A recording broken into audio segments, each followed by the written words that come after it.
विद्यार्थियों,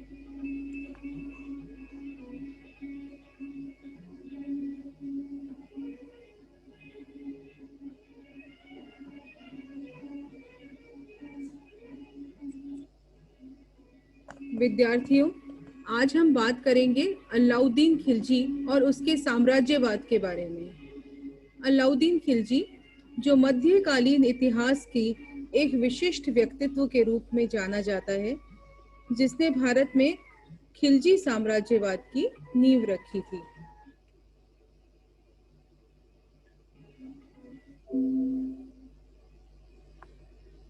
अब प्रश्न उठता है, खिलजी कौन थे? बहुत सारे इतिहासकारों के इसके बारे में अलग अलग विचार और व्यूज हैं। प्रसिद्ध इतिहासकार निजामुद्दीन अहमद खिलजी को मंगोल शासक चंगेज खान का दामाद और कुली खां का वंशज बताते हैं, जबकि इतिहासकार बर्नी उसे तुर्कों से अलग। इतिहासकार फखरुद्दीन कहते हैं कि खिलजी को तुर्कों की 64 जातियों में से एक है। फखरुद्दीन के मत का अधिकांश विद्वानों ने समर्थन किया है, इसलिए अधिकांश मतों के अनुसार खिलजी जो थे वो तुर्क जाति के थे। भारत में आने से पहले ये जाति अफगानिस्तान के हेलमंद नदी के तटीय प्रदेश के उन भागों में रहती थी जिस जगह को खिलजी के नाम से जाना जाता था। शायद इसीलिए इस जाति का नाम खिलजी पड़ गया। मामुलक और गुलाम वंश के अंतिम सुल्तान शमसुद्दीन क्यूमर्स की हत्या के बाद खिलजी वंश के शासक जलालुद्दीन फिरोज खिलजी सिंहासन पर बैठ गए थे, इसीलिए इसे इतिहास में खिलजी वंश के नाम से जाना जाता है। और गुलाम वंश का अंत करके जो खिलजी वंश की स्थापना हुई, इसी को इतिहास में खिलजी क्रांति या खिलजी क्रांति के नाम से भी जाना जाता है। इसका महत्व इसलिए नहीं है कि इसने गुलाम वंश को समाप्त कर दिया, बल्कि ये इसलिए भी महत्वपूर्ण है कि दिल्ली सल्तनत का इस काल में अभूतपूर्व विकास हुआ और अभी तक जो गुलाम वंश के शासक नॉर्थ इंडिया या उत्तरी भारत तक ही सीमित थे, उसकी बजाय खिलजी काल में यह दक्षिण तक इसका विस्तार हुआ और जो जातिवादी समीकरण गुलाम वंश में थे उसके में कमी आई और ये धारणा भी खत्म हुई कि शासन जो है वो किसी राजा का चाहने वाला विशिष्ट व्यक्ति ही कर सकता है। तो इन सब इतिहास की जो मिथक थे, इनको खिलजी वंश ने दूर किया। अब आप ये देख रहे हैं कि किस प्रकार से अपने आदिम जाति से जो क्यूमर्स था उसको मार के ये लोग यहाँ आए भारत में, उन्होंने खिलजी वंश की स्थापना की।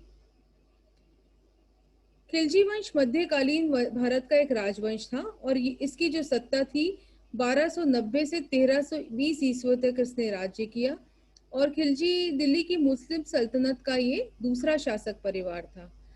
ये कबीला लंबे समय तक अफगानिस्तान में बसा हुआ था, लेकिन पूर्ववर्ती गुलाम वंश की तरह ये मूलतः तुर्किस्तान के रहने वाले थे। इसके मुख्यतः 3 शासक हुए और इन्होंने अपनी निर्दयता से और अपनी किस प्रकार से बहादुरी दिखाकर दक्षिण भारतीय हिंदू राज्यों पर भी अधिकार कर लिया था। खिलजी वंश के पहले सुल्तान जलालुद्दीन फिरोज खिलजी तो थे, वो गुलाम वंश के अंतिम शासक के बाद बैठे थे, मैं आपको बता चुकी हूँ। जलालुद्दीन खिलजी उम्र में काफी बड़े थे और अफगानी कबीले के होने के कारण काफी लोगों में इनके विरुद्ध षड्यंत्र भी हो गया था और ये इतने अलोकप्रिय थे कि वो शासक तो बन गए थे, लेकिन उनकी हिम्मत दिल्ली में घुसने की नहीं हो रही थी। उनके भतीजे जूना खान ने दक्षिण के हिंदू राज्य पर चढ़ाई करी और एक बहुत बड़े खजाने पर कब्जा कर लिया और फिर उन्होंने वापस लौटकर, ये जो जूना खान थे, यही बाद में अलाउद्दीन खिलजी की उपाधि धारण करके उन्होंने 20 वर्ष तक शासन किया।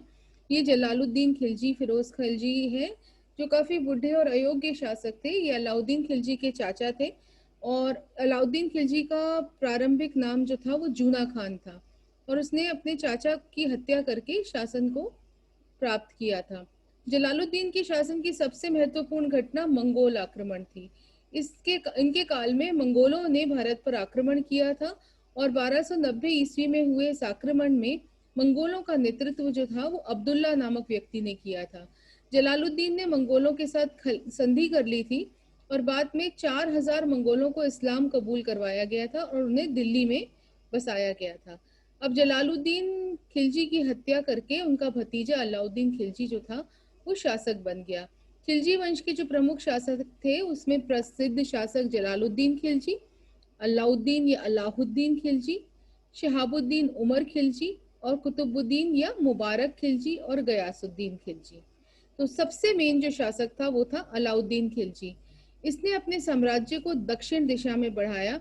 उसका साम्राज्य दक्षिण की कावेरी नदी तक फैल गया था और मंगोलों के बाद ये खिलजी वंश के बाद तुगलक वंश की स्थापना हुई थी। ये सब बात मैं आपको बता चुकी हूँ। अलाउद्दीन खिलजी इस वंश का सबसे शक्तिशाली शासक था। उसने अपने सिक्कों पर सिकंदर ए सानी की उपाधि का उल्लेख किया है और इसने बहुत सारे आक्रमण किए। सबसे पहला इसका आक्रमण था भिलसा पर किया, उसके बाद उसने देवगिरी पर आक्रमण किया। 1296 में जब वो शासक बना और राज्याभिषेक करा उसने, तो दिल्ली के लाल महल में उसका राज्याभिषेक हुआ। ये दक्षिण भारत पर आक्रमण करने वाला पहला मुस्लिम शासक था और इसने मंगोलों के विरुद्ध निर्णायक विजय प्राप्त करके मंगोलों को पूरी तरह से अपने कब्जे में कर लिया था। तो ये अलाउद्दीन खिलजी का राज्यारोहण था। पूरे शानो शौकत के साथ उसने अपना शासक बन के अपना राज्यारोहण करवाया और सिकंदर ए सानी की उपाधि धारण की। अलाउद्दीन खिलजी को एक कठोर शासक के रूप में जाना जाता है। इसने अपनी कठोरता और आतंक के सिद्धांत पर शासन किया और अलाउद्दीन खिलजी ने कई हिंदू राज्यों पर आक्रमण किया। उसने 1299 ईस्वी में गुजरात में, 1301 ईस्वी में रणथंभौर पर, 1303 ईस्वी में चित्तौड़ पर और 1305 ईस्वी में मालवा पर चढ़ाई की और कई विद्रोह उसने दमन किए और बहुत सारे लोग शासकों को अपने अधीन किया। अलाउद्दीन खिलजी ने जो साउथ का राजा काकतीय वंश के राज्य से कोहिनूर भी हासिल किया। उसने 3 लगातार शासन काल में अपने 3 लगातार वर्षों में रणथंभौर, चित्तौड़ और जालौर पर आक्रमण कर राजपूत नरेशों पर भी विजय प्राप्त की। देवगिरी के सुल्तान जो थे और वारंगल के जो राजा थे उनके ऊपर भी इसने विजय प्राप्त की और इसका प्रसिद्ध सेना नायक जो था उनका नाम था मलिक काफूर। ये आप देख सकते हैं अलाउद्दीन खिलजी ने अपने भयंकर आक्रमणों से पूरे भारतवर्ष पर कब्जा कर लिया था। अब अलाउद्दीन खिलजी जो जाना जाता है वो अपने शासन के सुधारों के लिए जाना जाता है। सबसे पहले तो उसको ये समझ में आ गया था कि यदि शासन में लंबे समय तक रहना है तो उसको अपने अधीन अमीरों को नियंत्रण में रखना पड़ेगा। तो उसके लिए उसने 4 अध्यादेश जारी किए जो अलाउद्दीन डिक्टेट कहलाते हैं। जो 4 अध्यादेश थे उसमें उसने धनी व्यक्तियों की सारी संपत्ति छीन ली। जिन लोगों के पास भी एक्स्ट्रा संपत्ति थी उन सबको उसने छीन लिया। उसने अपने राज्य की आंतरिक और बाहरी सुरक्षा के लिए एक बहुत ही स्ट्रॉन्ग गुप्तचर विभाग का गठन किया और इस गुप्तचर विभाग के जो हेड था उसको बरीद ए मुमालिक कहा जाता था और गुप्तचरों को कहा जाता था बरीद। और इसके गुप्तचर इतने चतुर थे, इतने अलर्ट और सजग थे कि इतनी सी छोटी से छोटी घटना की भी सुल्तान को खबर होती थी और इन गुप्तचरों के द्वारा वो प्रशासन की सुरक्षा और प्रशासन की नीतियों की संबंधी जानकारी सुल्तान को दी जाती थी। ये सुल्तान के आंख और कान कहलाते थे और इनके द्वारा सुल्तान जो था वो सारे साम्राज्य की देखभाल करता था। तो ये 2 थे, उसने 2 अध्यादेशों में से पहला था धनी व्यक्तियों की संपत्ति छीनने का, दूसरा गुप्तचर विभाग का गठन। फिर इसने जो अमीर थे उनके मदिरा पान और जुआ खेलने पर प्रतिबंध लगा दिया और उसने बहुत सारी जो अमीर लोग पार्टीज दिया करते थे उनके ऊपर भी प्रतिबंध लगाया, नाच गाने सब पर प्रतिबंध लगा दिया। अब अमीर जो थे वो इकट्ठे नहीं हो सकते थे, उनके मेल मिलाप और वैवाहिक संबंधों पर भी प्रतिबंध जो था अलाउद्दीन खिलजी ने लगा दिया। तो इस प्रकार से उसके काल में कठोर ये जो प्रशासनिक सुधार थे उससे सारा प्रशासन उसके नियंत्रण में आ गया। तो 4 जो सुधार थे उसके पहला था धनी व्यक्तियों की संपत्ति छीनने का, दूसरा गुप्तचर विभाग के गठन का, तीसरा अमीरों के मदिरा पान जुआ खेलने और व्यक्तिगत जीवन में हस्तक्षेप का और चौथा अमीरों के मेल मिलाप और वैवाहिक संबंधों पर प्रतिबंध का। अब जो सुधार अलाउद्दीन खिलजी के को महत्वपूर्ण बनाते हैं वो उसके भूमि सुधार थे। उसने भूमि के नाप के लिए एक इकाई बनवाई जो बिस्वा कही जाती है। आज भी गाँव में जो भूमि है वो बिस्वा से नापी जाती है। उपज का आधा भाग राजस्व के रूप में वसूल किया जाता था, यानी जितना अनाज पैदा होता था उसमें से आधा सरकार को कर के रूप में देना पड़ता था। उसने जो गंगा और जमुना का दोआब, यानी गंगा और जमुना के बीच का इलाका जहाँ बहुत अच्छी सिंचाई और फसलें होती थी उसे दोआब कहा जाता था। उसमें पूर्ववर्ती कुतुबुद्दीन ऐबक और इल्तुतमिश ने भूमि को दान किया था इक्ता और अनुदान के रूप में। उसने उन सब अनुदानों को रद्द कर दिया और बहुत सारे जो उपजाऊ क्षेत्र थे उनको सीधा साम्राज्य के नियंत्रण में ले आया। पहले भू राजस्व की वसूली अनाज के रूप में की जाती थी। उसने कई जगह पे भू राजस्व को नकद के रूप में वसूला।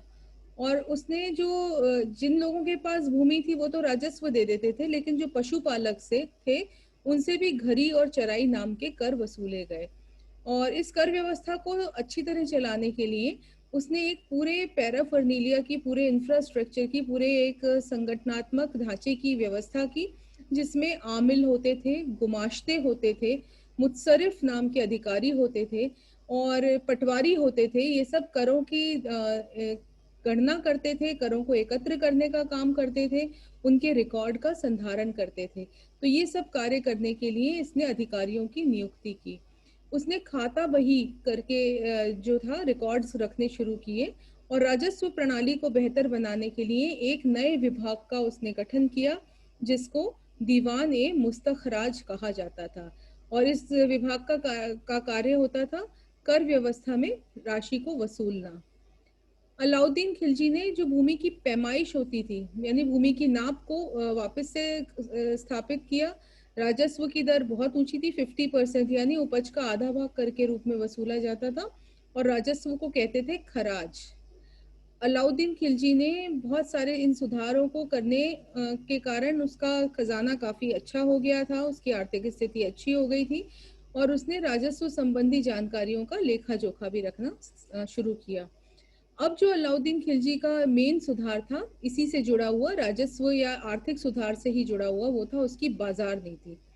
अलाउद्दीन खिलजी मध्यकालीन भारत का पहला सुल्तान था जिसने बाजार व्यवस्था यानी जो मार्केट प्लेस थी उसको संगठित करने का, उसको ऑर्गेनाइज करने का प्रयास किया और एक व्यवस्थित बाजार प्रणाली की स्थापना की। उसने सबसे पहले वस्तुओं पर कीमत नियंत्रण लागू किया, यानी वस्तुओं की दरें निश्चित कर दी गई। उसके काल में गेहूं की, चावल की, दालों की, इन सब की दरें निश्चित थी और सरकार की तरफ से निर्धारित की जाती थी। और अलाउद्दीन खिलजी का ही दरबारी कवि था अमीर खुसरो। उसने उसके अनुसार अलाउद्दीन खिलजी ने ये सुधार जनता की भलाई के लिए लागू किए थे। लेकिन बर्नी बर्नी का कहना था कि उसने इसलिए लागू किए थे कि वो चाहता था कि वो सैनिकों को वेतन कम कम प्रदान करे। सैनिकों को वो नकद वेतन देता था और उनका गुजारा भी अच्छे से हो। वो कब होगा? जब जो कीमतें होंगी वो कम होंगी। तो उन कीमतों को नियंत्रित रखने के लिए और सैनिकों को भी खुश रखने के लिए उसने इस बाजार नियंत्रण प्रणाली की स्थापना की थी। उसने वस्तुओं को की कीमतों को नियंत्रित रखने के लिए निरीक्षकों की नियुक्ति की थी। निरीक्षक यानी इंस्पेक्टर्स की नियुक्ति की थी और जो इन कीमत नियंत्रण नियमों को पालन नहीं करते थे, यानी जो उसकी जो कीमतें निर्धारित थी उससे ज्यादा यदि वो बेचते थे तो उनके विरुद्ध सख्त कार्रवाई की जाती थी। और काला बाजारी यानी होर्डिंग कर लेना, गलत माल बेचना, भ्रष्टाचार करना, इन सब काला बाजारी के रोकने के लिए अन्न के भंडारण की यानी होर्डिंग, अनाज को अपने गोदामों में इकट्ठा नहीं कर सकते थे। तो इन सब की उसने बहुत अच्छी व्यवस्था की थी। अलाउद्दीन खिलजी के समय में बाजार जो थे वो 3 तरह के होते थे। खाद्यान्न बाजार यानी जहाँ अनाज वगैरह मिलता था, फिर वस्त्र बाजार यानी जहाँ पे कपड़ा मिलता था, और तीसरा कीमती वस्तुओं के बाजार। फिर उसने इसके अलावा दासों यानी गुलाम भी उस समय बिकते थे, गुलामों का बाजार होता था, घोड़ों के बाजार होते थे और मवेशी यानी गाय, भैंस, भेड़, बकरी इत्यादि के बाजारों की स्थापना की। और उसने एक विभाग की स्थापना की जो वस्तुओं की कीमतों पर नियंत्रण रखता था और उस विभाग का नाम था दीवान ए रियासत। तो दीवान ए रियासत का काम था वस्तुओं की कीमतों को नियंत्रित रखना। फिर अलाउद्दीन खिलजी ने एक अधिनियम बनाया जिसको ज़ाब्ता या जाब्ता कहा जाता है, जिसमें सभी तरह की कीमतें निश्चित की गई थी। व्यापारियों के लिए भी नियम बनाए। व्यापारियों को अपना सामान बेचने से पहले एक व्यक्ति होता था, एक अधिकारी होता था, शहनाए मंडी, उसके पास अपना रजिस्ट्रेशन कराना पड़ता था। जैसे आज होता है ना, आप कोई भी चीज़ ऐसे ही नहीं बेच सकते, आपको शॉप रजिस्ट्रेशन एक्ट में रजिस्टर कराना पड़ता है। तो उसी तरीके से अलाउद्दीन खिलजी वो पहला शासक था जिसने ये सब सुधार कायम किए, और उसने अपना पंजीकरण कराना व्यापारियों के लिए आवश्यक किया, जो शहनाए मंडी करता था। और मलिक कफूर जो था, खाद्यान्न बाजार का शहनाए मंडी था। फिर सराय ए अदल, इसमें व्यापारियों को वस्तु की कीमत निश्चित करने के लिए एक राजीनामे पर हस्ताक्षर करने पड़ते थे, यानी क्या कीमत होगी ये व्यापारी उस पर साइन करते थे। ये उस काल के बाजार थे। आप देख रहे हैं किस प्रकार से कपड़ा बाजार का दृश्य है, यहाँ पे कपड़ा बेचा जा रहा है। ये अलाउद्दीन खिलजी ने चांदी के टंके जो थे वो जारी किए थे, इस पे अलाउद्दीन खिलजी लिखा हुआ है, तो ये उसके काल की राजकीय मुद्रा थी। अलाउद्दीन के जो बाजार सुधार थे, ये अलाउद्दीन खिलजी जब तक उसको कठोरता से पालन करता रहा तब तक तो ये उपयोगी रहे, पर बाद में वो बहुत ज़्यादा आवश्यक अच्छा सिद्ध नहीं हुए, क्योंकि इसके कारण लोगों का व्यापार में इंटरेस्ट ही खत्म हो गया, क्योंकि लोगों को लगा इसमें फायदा तो है नहीं। किसानों और व्यापारियों की गतिविधियों में धीमापन आ गया। अलाउद्दीन खिलजी के नियम जो थे उससे अर्थशास्त्र के विपरीत होने के कारण धन की मंदी आ गई, और उसकी मृत्यु के बाद ये बाजार व्यवस्था भी बंद हो गई। तो इसका बहुत दूरगामी परिणाम जो था भारत के इतिहास पर नहीं पड़ा। तो ये एक एक्सपेरिमेंटल बेसिस पे की गई व्यवस्था थी, जिसको बाद के इतिहासकारों ने अच्छा नहीं माना। अब अलाउद्दीन खिलजी अपने सैन्य व्यवस्था के लिए जाना जाता है, तो उसने कुछ सैन्य सुधार भी किए थे। उसने बहुत सारे राज्यों पर आक्रमण किए। उसकी सेना में लगभग 5 लाख घुड़सवार थे। उसके समय सैनिक टुकड़ियों को तुमन कहा जाता था, और ये एक पहला शासक था जिसने सैनिकों की हुलिया लिखने की प्रथा। पहले क्या होता था कि कोई भी सैनिक अपने भर्ती तो हो जाता था, उसके बाद वो खेती करने चला जाता था और अपनी जगह किसी और को भेज देता था। तो एक क्या उसका हुलिया है, उसका कितना कद है, क्या है, ताकि वो अपनी जगह सब्सटीट्यूट ना कर पाए। सैनिकों को वेतन दिया जाता था, और वेतन नगद दिया जाता था। इससे पहले सैनिकों को भूमि के राजस्व या कोई भूमि की उसकी इकाई दी जाती थी, लेकिन वेतन देने की प्रथा शुरू करने वाला पहला सुल्तान जो था वो अलाउद्दीन खिलजी था। अस्त्र शस्त्रों का रखरखाव किया जाता था। सैनिक बहुत बड़ी संख्या में थे, 5 लाख की सेना उसकी थी, और शस्त्रों पर और सैनिकों के हुलिये पर राजकीय चिन्ह अंकित किए जाते थे। तो इस प्रकार से घोड़ों को दागने की प्रथा, यानी घोड़ों पर भी उसने एक स्टैंप लगाना या ब्रांडिंग करना शुरू किया, जिससे पता चले कि ये शासन के घोड़े हैं। अब आता है अलाउद्दीन खिलजी के राजत्व का सिद्धांत। राजत्व यानी राजा की क्या योग्यता होनी चाहिए, राजा की क्या उपयोगिता होनी चाहिए, इसे हम राजत्व का सिद्धांत कहते हैं। तो अलाउद्दीन खिलजी, जैसा आपको बताया था, वो जलालुद्दीन खिलजी को मारकर बना था शासक, और पूरी तरह से निरंकुश शासक था, यानी वो एक डिक्टेटर था। निरंकुशता में विश्वास रखता था, और उसका राजत्व का यानी वो कैसा राजा था, ये सिद्धांत जो था वो 3 बातों पर आधारित था। पहला, वो ये मानता था कि शासक को पूरी तरह से अधिकार प्राप्त है, मतलब वो ये मानता था कि शासक जो है वो ईश्वर को ने उसको अधिकार दिया है शासन करने का। दूसरी चीज, वो धर्म और राजनीति को अलग मानता था, यानी शासन का काम शासन करना है, उसको धार्मिक चक्करों में नहीं पड़ना है। धर्म अलग चीज है, शासन अलग चीज है, तो राजनीति और धर्म मिक्स नहीं हो। और तीसरा उसका सिद्धांत था साम्राज्यवाद का। वो ये मानता था यदि आप शासक हैं तो आपका कार्य है अपने शासन काल को आगे, अपने शासन को, अपने साम्राज्य को अधिक से अधिक बढ़ाना, और इसके लिए वो साम्राज्यवादी या इंपीरियल पॉलिसी का पालन करता था। तो अमीर खुसरो जो उसका दरबारी कवि था, और उसने ही उसके राजत्व के सिद्धांत का प्रतिपादन किया था, और उसने ऐसी बहुत सारी ग्लोरीफाइंग बातें, यानी एक ऐसी बहुत बढ़ा चढ़ा के अलाउद्दीन खिलजी के बारे में बातें की। उसने कहा कि उसकी शासन पूरी तरह से उपलब्धियों और विजय का प्रतीक है। उसने सूर्य पूर्व से पश्चिम तक धरती को अपनी तलवार की किरणों से आलोकित किया है, और उसी प्रकार शासक को भी विजय प्राप्त करनी चाहिए और उन विजयों को सुरक्षित रखना चाहिए। तो अलाउद्दीन खिलजी कहता है कि अमीर खुसरो कहता है कि अलाउद्दीन खिलजी मानता था जैसे सूर्य जो है पूर्व से लेके पश्चिम तक सारी जगत को अपनी धीरे धीरे अपनी किरणों से आलोकित करता चला जाता है, वैसे ही एक शासक को भी जितना हो सके उतना अपनी विजय करके अपने शासन को सुरक्षित रखना चाहिए। और अलाउद्दीन खिलजी ने अपने पूर्ववर्ती शासक बलबन द्वारा प्रस्तुत निरंकुश सत्ता के सिद्धांत का प्रतिपादन किया। उसने अपने आप को कहा, मैं ईश्वर का प्रतिनिधि हूँ। उसने जो खलीफा जो थे, जो शासन को रिकॉग्निशन या मान्यता प्रदान करते थे, उसने उसको बहुत ज़्यादा महत्व नहीं दिया और उसने कहा कि मेरे को कोई आवश्यकता नहीं है खलीफा से बात करने की। और जो धार्मिक प्रतिनिधि थे उलेमा, उनकी भी इच्छा का उसने विरोध किया। उसने ना तो खलीफा से सुल्तान की स्वीकृति लेने की आवश्यकता समझी, ना उसने कभी प्रयास किया। अलाउद्दीन ने एक नए धर्म की भी स्थापना की थी और उसने एक सिकंदर द्वितीय की उपाधि धारण करके उसका उद्देश्य था कि मैं पूरे सिकंदर महान की तरह विश्व पर विजय करने निकलूंगा। लेकिन समहाउ वो उसकी जो ये इच्छा थी वो पूर्ण नहीं हुई और ये योजना जो थी वो उसकी क्रियान्वित नहीं हो पाई। अलाउद्दीन खिलजी का जो साम्राज्य था वो काफ़ी ज़्यादा विस्तृत था। शुरू में यहाँ तक था, बाद में दक्षिण के भागों में भी उसका साम्राज्य विस्तृत हो गया। ये खिलजी का मकबरा है। अलाउद्दीन खिलजी की मृत्यु के बाद उसका मकबरा बनाया गया जो खिलजीज़ टॉम्ब के नाम से जाना जाता है। तो आज के वीडियो में इतनी ही जानकारी। अलाउद्दीन खिलजी की अन्य विजयों और बाकी के मुस्लिम शासकों के बारे में हम अपने आगे आने वाले वीडियोस में समय समय पर आपको जानकारी दे देंगे।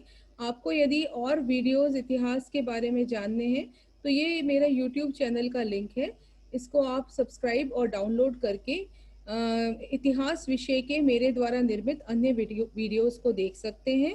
आप इन वीडियोस को जब देखें उनको सेव करें, सब्सक्राइब करें, लाइक करें, तो वो आपके लिए पढ़ाई के लिए उपयोगी सिद्ध होंगे। तो तब तक के लिए इस वीडियो में इतना ही। धन्यवाद आपका।